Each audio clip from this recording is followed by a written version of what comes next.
Sudah sehat ya. Jadi sebelumnya izinkan saya memperkenalkan diri. Saya Fawaz, di sini mahasiswa dari Teknik Metalurgi dan Material Fakultas Teknik Universitas Indonesia.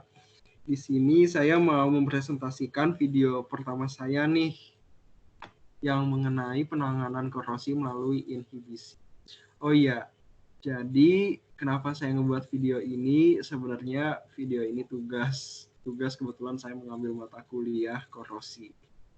Nah, dari tugas ini saya rangkum dari bab 6 buku Principles of Corrosion Engineering and Corrosion Control yang ditulis oleh Pak Zaki Ahmad di tahun 2016. Jadi saya harap apa-apa saja yang saya paparkan di sini dapat dipertanggungjawabkan. Kemudian saya lanjut ya. Ini apa-apa yang mau kita bahas, outline dari introduksi, cakupan inhibitor, kemudian contoh, faktor pemilihannya, istilah yang berhubungan dengan inhibitor, lalu penggolongan inhibitor itu gimana, kemudian deskripsi mengenai inhibitor, lalu inhibitor anorganik anodik, kemudian inhibitor organik, lalu inhibitor sinergestik, kemudian dilanjutin oleh scavenger, neutralizer, inhibitor rebar, biosida, teknik pengaplikasian inhibitor, kemudian inhibitor fasa uap atau VPI, dan yang terakhir efisiensi dan konsentrasi inhibitor. Kemudian korosi. Nah, pasti teman-teman kesini ngetik keyword, pasti ada korosinya lah ya. Kira-kira teman-teman pasti udah ada gambaran umum korosi itu apa. Nah, buat yang belum, nggak apa-apa, saya jabarin lagi. Jadi, korosi itu fenomena yang umum, terjadi di lingkungan. Misalnya di industri minyak yang menyebabkan kerusakan peralatan, sehingga penting upaya perlindungan korosi.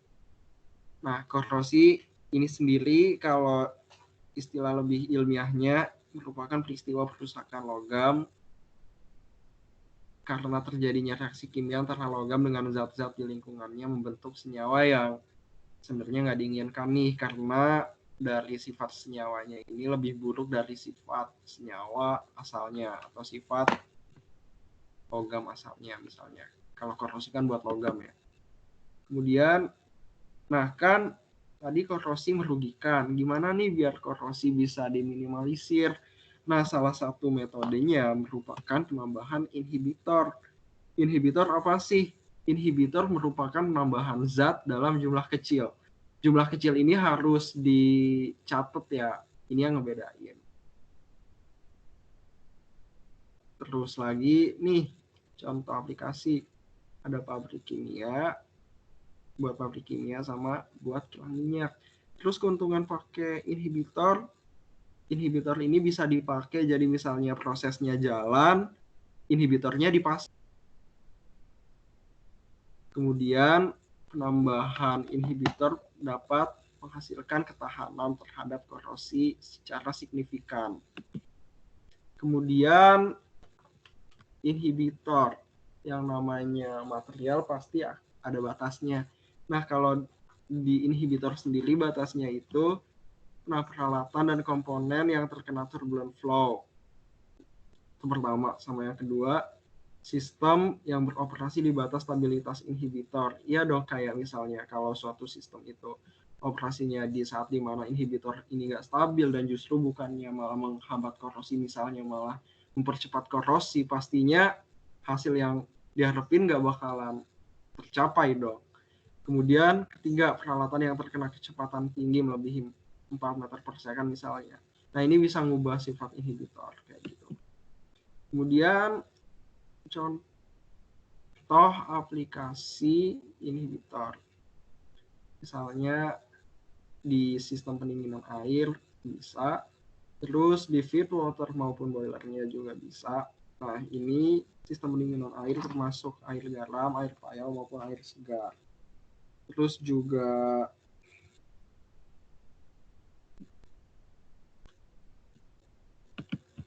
feed water maupun boilernya, scales dan deposit dapat terbentuk alkalinitas berlebih dalam boiler dapat menyebabkan retak kaustik.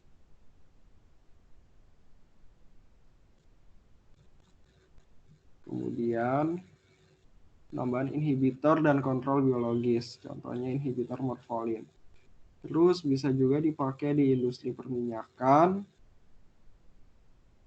sistem. Nah, lanjutlah ya. Terus contohnya yang lain itu di sistem air minum itu juga bisa korosi, bisa dialami dalam pipa transportasi air minum, baja dan besi tuang. Inhibitor seperti CaHCO3 2 kali dan polifosfat umumnya digunakan untuk menghambat korosi. Terus industri pengemasan, packaging, itu transportasi mesin, komponen dan peralatan oleh laut, fasa uap, sikloheksalamina dan heksametilamin digunakan. Kemudian bisa digunain juga buat industri perminyakan dan industri konstruksi. Kemudian faktor pemilihan inhibitor ya. Inhibitor itu kan ada banyak yang nanti bakalan dijelasin di slide berikutnya. Tapi intinya kita kalau mau milih inhibitor itu kita harus memperhitungkan kemampuan inhibitor untuk mencegah uniform and localized corrosion. Oh iya, uniform and localized corrosion itu jadi apa sih? Dua-duanya itu sama-sama korosi. Tapi kalau uniform itu sesuai namanya, itu misalnya di satu titik ke titik yang lain itu kira-kira tingkat apa ya istilahnya? Laju korosinya kira-kira sama. Beda sama localized corrosion yang dimana misalnya ada bagian yang korosinya parah, ada yang satunya lagi korosinya bisa diabaikan. Terus dari efektivitas jangka panjang. Terus yang ketiga itu efek pada coupling bimetal dengan logam lain. Yang keempat pengaruh suhu dan konsentrasi pada kinerja inhibitor. Ya harus disesuaikan, jangan sampai inhibitor ini yang dipilih ini malah bukannya menghambat tapi mempercepat korosi. Terus kelima, efek pada kondisi sistem yang ada dilindungi. Terus keenam, pengaruh inhibitor pada karakteristik perpindahan panas. Yang ketujuh, toksisitas dan masalah polusi. Dan semuanya ini pasti ujung-ujungnya ke harga. Boleh kita lanjut ya. Kemudian ini istilah penting. Aditif, pelarut, solubility, dispersibility, emulsi, surfaktan. Kira-kira apa aja sih yang ngebedain? Nah, kalau dari aditif ini, jadi aditif itu merupakan reagen khusus buat cairan korosi yang mau diinhibisi ini biar mencapai tujuan penambahan reagen tersebut. Kemudian ada pelarut. Pelarut berfungsi menjaga reagen tetap aktif pada fasa liquid dan mengendalikan viskositasnya. Terus ada solubility. Solubility ini jadi merupakan tingkat kelarutan reagen aktif untuk dapat larut. Kemudian dispersibility, kemampuan reagen untuk berpindah melalui fluida. Reagen yang baik memiliki dispersibility yang baik. Kemudian emulsi, suatu sistem heterogen berupa liquid yang tidak bercampur namun terdispersi pada liquid lain. Dan surfaktan.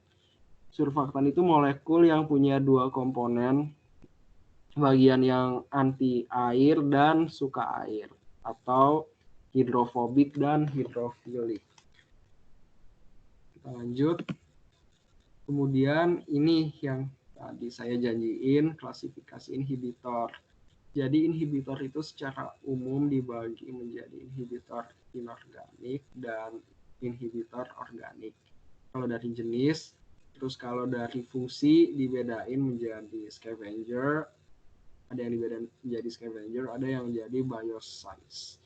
Terus teman-teman belum kebayang ya pasti. Ya udah nanti saya jelasin di slide-slide berikutnya.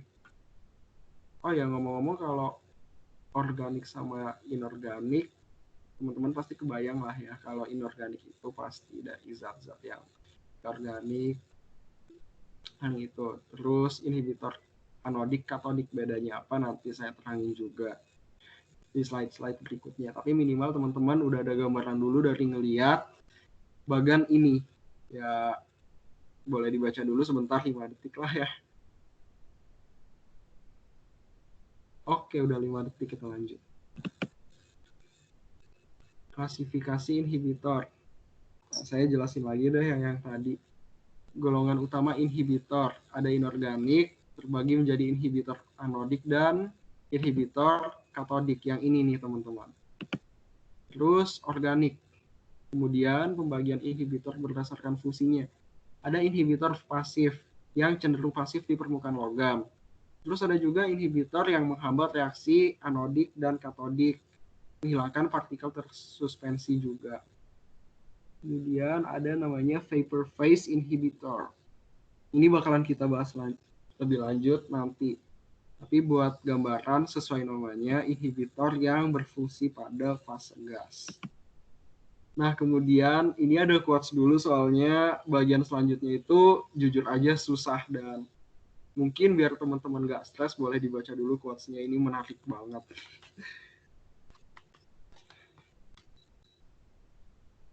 Boleh kita lanjut lah ya. Kita lanjut. Oke. Nah, sekarang penjelasan mengenai inhibitor. Ini kalau teman anggap susah, boleh teman pause atau mungkin kalau teman-teman lebih senang boleh teman-teman dengerin sama perhatiin berulang-ulang inhibitor anodik itu sebenarnya apa sih. Nah, oke, saya langsung aja ya. Jadi kan korosi dapat meningkat atau dapat menurun itu tergantung konstituen elektrolit. Kayak misalnya ion halogen dan benzoat. Dalam pengendalian anodik, permukaan pasif nih di sini menjadi faktor pengendali. Dan di sini inhibitor memiliki fungsi yang memperluas jangkauan pasivitas.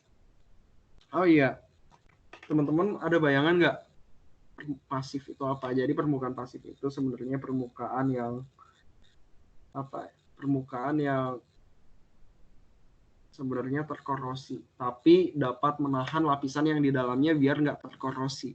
Jadi itu lapisan pasif. Nah, lapisan pasif ini kecil banget, tipis. Cuma 50-100 armstrong. Tapi kalau lapisan tipis ini lebih tebal, justru malah bahaya. Takutnya bakalan lebih gampang retak, terus korosi deh. Nah, ini yang harus dicegah. Terus lagi, inhibitor anodik ini menurunkan beda potensial daerah katodik dan anodik serta menurunkan driving force korosi. Nah, ini dia. Ini yang paling penting nih. Bagian ini, inhibitor anodik menurunkan beda potensial daerah katodik dan anodik serta menurunkan driving force korosi. Kemudian potensial anoda bergerak ke potensial katoda. Ion logam yang larut akibat inhibisi terus berkurang dan bergerak ke arah yang lebih mulia. Terus penjelasan mengenai inhibitor. Nah, ini dia nih gambarnya teman-teman. Ini pengaruh mengenai penambahan inhibitor katodik maupun anodik pada perubahan potensial. Ini ya bisa dilihat teman-teman, perubahan beda potensialnya. Terus inhibitor katodik. Inhibitor katodik mengurangi laju reaksi katodik. Istilahnya gitu. Istilah gampangnya. Nah, ini contohnya. Terus lagi, ya, oh iya, ngomong-ngomong yang tadi gimana? Maaf, yang tadi gimana? Perlu saya ulangin? Yang bisa lah ya di pause. Nih, kemudian beberapa jenis inhibitor katodik, contohnya zinc dan magnesium, yang bila ditambahkan pada sistem logam elektrolit akan bereaksi dengan ion dan mengendapkan senyawa tak larut. Kemudian pada kondisi stagnan, oksigen cepat habis dan laju reaksi lambat. Kemudian lagi, pada sistem mengalir, laju reaksi yang tinggi akan dipertahankan karena masuknya oksigen ke sistem. Kemudian suhu, tekanan, dan kandungan garam yang mempengaruhi kelarutan oksigen juga akan mempengaruhi reaksi laju atau pengurangan laju oksigen. Pada saat molekul oksigen itu berdatangan ke interface logam elektrolit, oksigen harus diserap sehingga jumlah ion logam larut sebagai akibat dari reaksi anodik berkurang dan potensi bergerak ke arah yang lebih stabil. Boleh dicerna dulu teman-teman. Sambil dicerna saya mau ngejelasin juga interface itu apa sih. Interface itu antarmuka ya, antarmuka logam dan elektrolit. Jadi bagian interaksi antara logam dengan elektrolit. Kita lanjut. Terus ini dia. Ini grafik pengaruh penambahan inhibisi anodik dan pengaruh penambahan inhibisi katodik. Nah, penjelasannya ada di slide berikutnya. Ini teman-teman boleh baca biar nggak bingung lah ya. Di sini saya takut kalau saya ngejelasin malah teman-teman jadi makin bingung karena jujur aja ini penjelasannya rumit.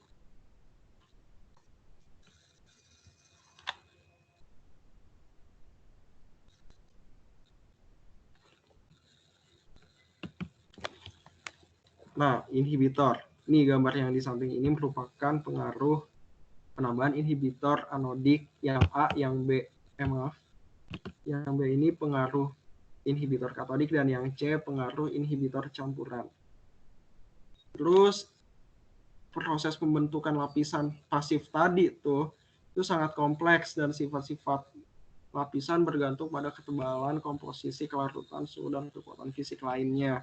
Di sini saya mau nerangin introduction-nya doang, dan kalau saya menerangkan lebih lanjut takutnya malah nggak sesuai sama ekspektasi dan jatuhnya sia-sia. Karena itu merupakan sesuatu yang kompleks banget. Kemudian karakteristik inhibitor katodik. Nah, ini nih teman-teman salah satu inhibitor katodik. Contohnya polifosfat. Polifosfat ini jadi merupakan rantai polimer ya. Panjang rantai ditentukan dengan pengulangan bagian struktur yang dilambangkan dengan N. Nih, polimer kan ya. Nah, salah satu jenis inhibitor polifosfat yang digunain umum itu natrium heksametafosfat. Kemudian ikatan molekul polifosfat dengan kalsium divalen dan ion-ion lain membentuk partikel koloid bermuatan positif yang bakalan ke arah katoda dan membentuk lapisan pelindung. Jadi itu fungsinya. Ke arah katoda membentuk lapisan pelindung. Polifosfat menunjukkan perilaku anodik di mana sebenarnya inhibitor katodik. Nah, polifosfat. Nah, bisa lah ya kita lanjut ke bagian selanjutnya. Nah, masih di polifosfat, ion logam seperti besi dan tembaga mempengaruhi polifosfat. Jika senyawa kompleks besi polifosfat terbentuk, disolusi bakal berlanjut.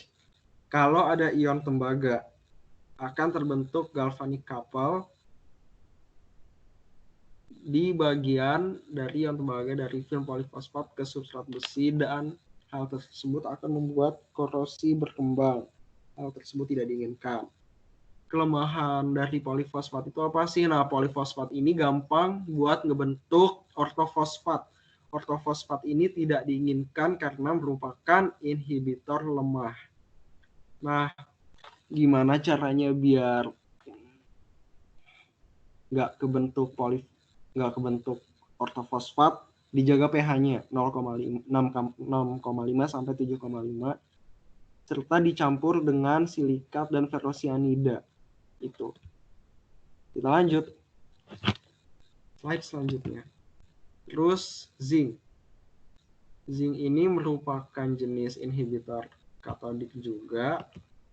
Nah, fungsinya zinc ini digunakan sebagai inhibitor di sistem air pendingin. Zinc digunakan bersama polifosfat atau kromat sebagai campuran sinergestik untuk memaksimalkan efek inhibisi. Nah, campuran sinergestik ini meminimalkan konsentrasi dari inhibitor. Terus, nah kelemahan dari zinc itu apa?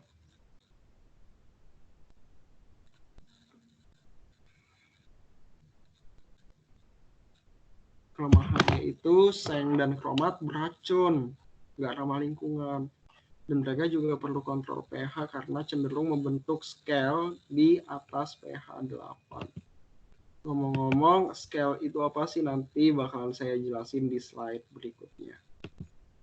Kemudian inhibitor inorganik anodik. Kan tadi katodik ya, sekarang saya jelasin anodik. Jadi penambahan inhibitor anorganik anodik ini menyebabkan adanya reaksi di anodik dan area katodik menjadi terhambat. Seringkali inhibitor digunakan dalam bentuk campuran, jadi nggak cuma satunya doang. Terus ada inhibitor kromat. Nah, inhibitor kromat ini efektif banget, paling efektif, tapi beracun, sehingga tidak dianjurkan. Nah, terus contoh inhibitor kromat itu ada Na2CrO4 sama Na2Cr2O7. Terus lapisan pasif yang terbentuk mengandung besi oksida dan kromium oksida yang membuat inhibitor kromat menjadi sangat efektif. Terus lagi inhibitor inorganik anodik, inhibitor nitrit. Nah, kan tadi udah ngebahas tentang kromat ya. Sekarang nitrit. Gimana sih? Nitrit merupakan inhibitor ramah lingkungan yang efektif membentuk lapisan pasif dengan besi oksida. Nah, nitrit juga bisa menghambat korosi pada tembaga, timah, dan nikel selain baja, tapi pH-nya harus 9-10. Nitrit nggak boleh di sistem terbuka karena bisa bereaksi menjadi nitrat karena adanya oksigen. Terus nitrit ini nggak boleh kena klorida dan sulfat yang dapat merusak lapisan pelindung yang dibentuknya. Terus lagi kita ke nitrat sekarang. Nitrat melindungi solder dan aluminium. Nitrat tidak terlalu efektif dan hanya digunakan pada sistem sirkulasi tertutup. Terus fosfat menghambat korosi dengan meningkatkan pertumbuhan lapisan oksida besi pelindung, serta bisa juga menghilangkan cacat pada lapisan pelindung. Efektifan inhibitor fosfat berkurang tapi dengan adanya ion klorida yang merusak lapisan pelindung. Nah, terus dari inhibitor inorganik anodik ada lagi molibdat, terus silikat. Nah, ini saya jelasin sebentar. Molybdenum adalah unsur paduan yang diketahui meningkatkan pasivasi baja tahan karat. Baja tipe 316 mengandung molybdenum sebagai konstituen minor dan mempromosikan pasif. Natrium molibdat membentuk film pasif yang kompleks di anoda besi dan oksida molybdenum. Lapisan pasif hanya dapat terbentuk saat terdapat oksigen. Lapisan ini mahal dan harus digunakan bersama inhibitor lain sehingga molibdat ini enggak terlalu bagus lah. Terus dari silikat ini memiliki kecenderungan bentuk koloid yang bermuatan negatif dan migrasi ke daerah anodik dan membentuk film pasif. Silikat adalah inhibitor anodik yang membentuk lapisan pasif pada permukaan. Ya, kira-kira itu. Terus dari 6 ini kira-kira yang paling bagus mana? Balik lagi ke slide kita yang awal mengenai faktor pemilihan inhibitor. Dari 8 faktor itu perlu dipertimbangkan matang-matang, kira-kira paling pas yang mana. Ini saya menyampaikan introduction-nya. Kalau teman-teman tertarik boleh bisa baca lebih lanjut. Mungkin buat ide tesis, disertasi, atau skripsi.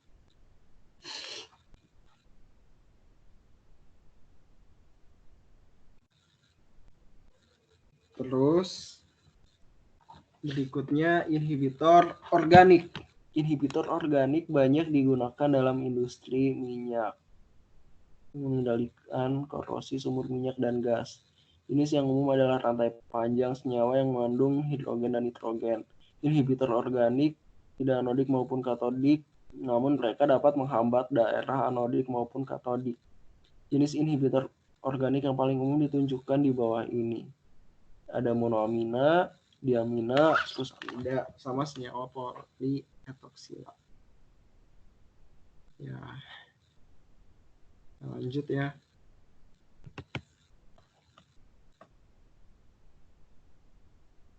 Terus lagi inhibitor organik bereaksi dengan metode absorpsi pada permukaan logam. Inhibitor kationik seperti amina atau inhibitor anionik seperti sulfonat biasanya diserap tergantung pada muatan permukaan logam plus atau minus. Di zero point of charge tidak ada preferensi khusus untuk inhibitor anodik atau katodik. Dalam situasi seperti itu, kombinasi dari inhibitor yang akan terabsorpsi pada potensial yang lebih negatif bersama dengan perlindungan katodik akan memberikan tingkat inhibisi yang lebih besar daripada penggunaan inhibitor secara terpisah.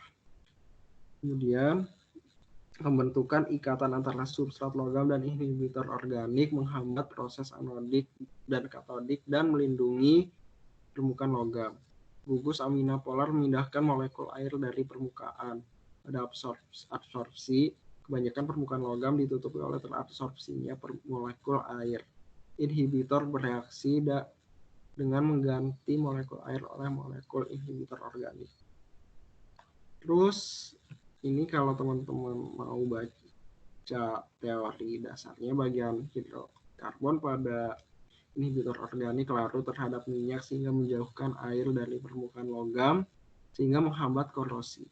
Kata hidrokarbon membentuk lapisan minyak sebagai pelindung terhadap korosi. Terus inhibitor sinergistik.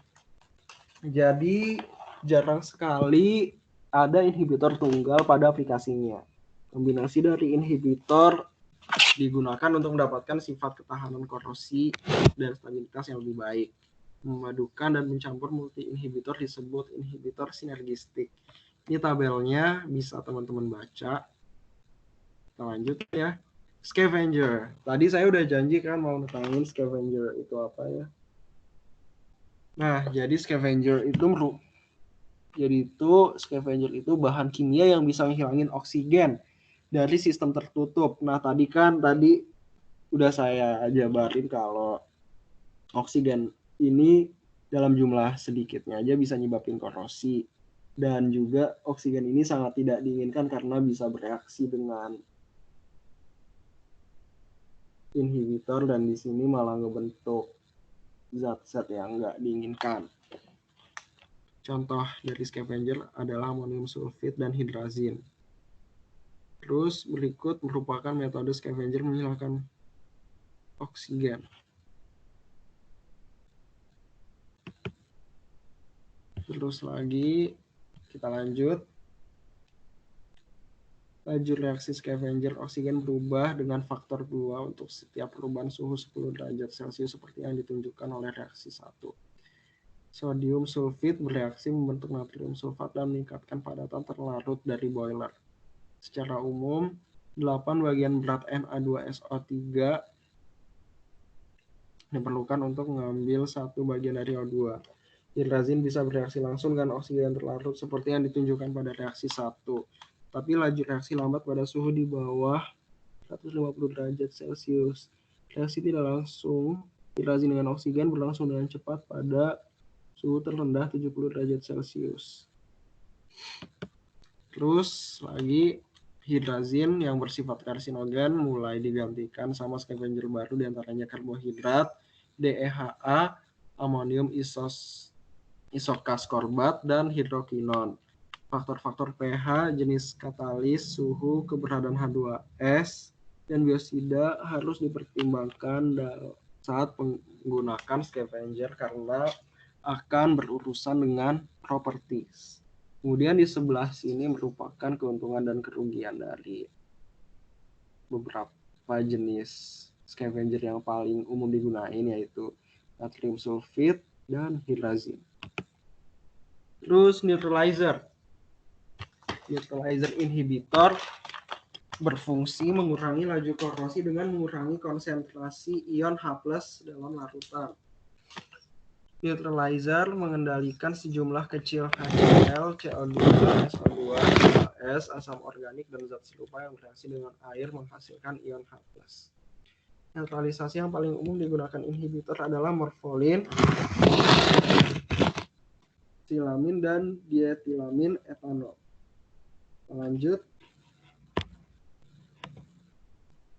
Nah, inhibitor dari scale. Tadi saya juga udah bagiin yang menjelaskan scale itu apaan. Jadi scale adalah endapan yang terbentuk pada permukaan yang diakibatkan perubahan fisik atau kimia. Kalsium karbonat dan kalsium sulfat merupakan jenis scale yang utama. Scale terbentuk ketika tingkat kelarutan produk dari konstituen pembentuk scale terlampaui. Nah, terus mekanisme pembentukan scale berbeda-beda. Nah, terus kita ke CaCO3 dulu nih. Jadi ini teman-teman reaksinya bisa teman-teman lihat. Terus lagi CaCO3 meningkat bila suhu naik. Pertambahan waktu menjadikan CaCO3 menjadi semakin keras. Terus natrium klorida dapat ditambahkan untuk mengurangi kecenderungan pembentukan scale, namun scale meningkat ketika NaCl mencapai mencapai 150 gram per liter. Terus kelarutan karbon dioksida juga meningkat dengan meningkatnya tekanan. Kira-kira tuh, terus lagi sekarang CaSO4. Nah, CaSO4 ini terdiri dari 3 jenis, gipsum, anhidrit, dan hemihidrat. Nah, kalau kalsium sulfat CaSO4 ini lebih keras daripada CaCO3.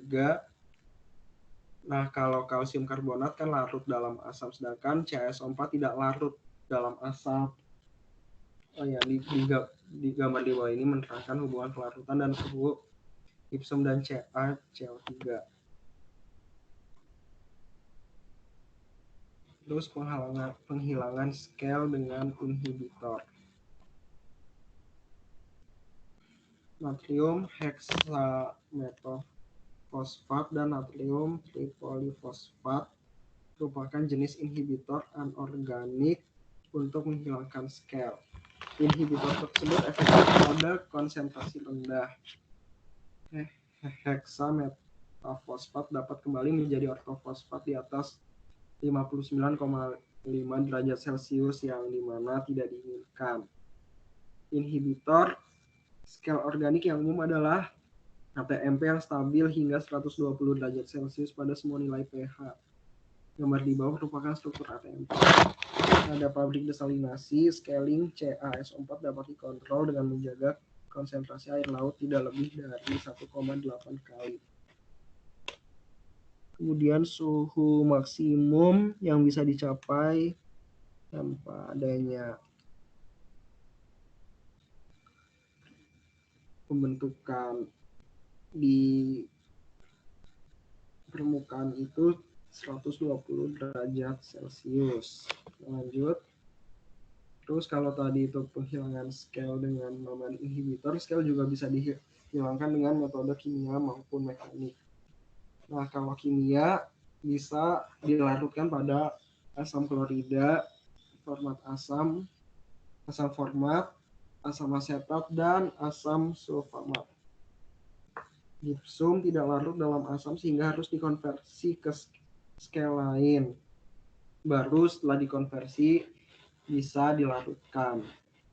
Terus pelunak mekanis yang dikenal sebagai PIC melalui pipa digunakan untuk menghilangkan scale keras. Kelas inhibitor eksklusif threshold inhibitor juga ditambahkan dalam konsentrasi kecil untuk menghambat pertumbuhan kristal. Terus inhibitor lebar. Korosi pada beton dalam baja struktur beton bertulang dapat dicegah oleh lingkungan basah yang tinggi berkonsentrasi pH 12,0 akibat pembentukan lapisan pasif pada permukaan yang membatasi permeabilitas. Pasif-pasif penguatan tulangan beton ada di lingkungan alkali yang tinggi. Hal ini disebabkan lime diproduksi terus-menerus dari reaksi hidrosis semen. Terus lapisan pasif ini dapat rusak karena masuknya klorida dan karbon dioksida lingkungan tertentu menyebabkan korosi. karbon dioksida bereaksi dengan alkali dan membentuk karbonat dan mengurangi nilai pH menjadi 9. Di bawah ini merupakan reaksinya, dapat teman-teman lihat. Terus berikutnya masih inhibitor lebar. Apabila bagian depan yang mengandung karbon berpenetrasi ke dalam beton dan mencapai bagian penguat, proteksi rusak dan baja mulai terkorosi. Terus selama penanganan alkalisasi, ion hidroksida diregenerasi menggunakan tegangan negatif untuk mengendalikan korosi. Inhibitor seperti kromat, fosfat, natrium benzoat, dan natrium nitrat diterapkan untuk menekan korosi. M2022 yang merupakan campuran sulfaktan dan garam amina dalam air, dan MCI2000 atau alkanolamina telah digunakan untuk inhibisi lebar. Kita lanjut. Kalsium nitrit bersaing dengan klorida bereaksi dengan Fe2+ untuk mempertahankan pasivitas dan oleh pembentukan lapisan oksida. Berikut reaksinya. Inhibitor seperti natrium tetraborat dan seng borat memiliki kemampuan inhibisi yang sangat selektif. Kemudian biosida. Jadi biosida merupakan korosi yang disebabkan oleh bakteri.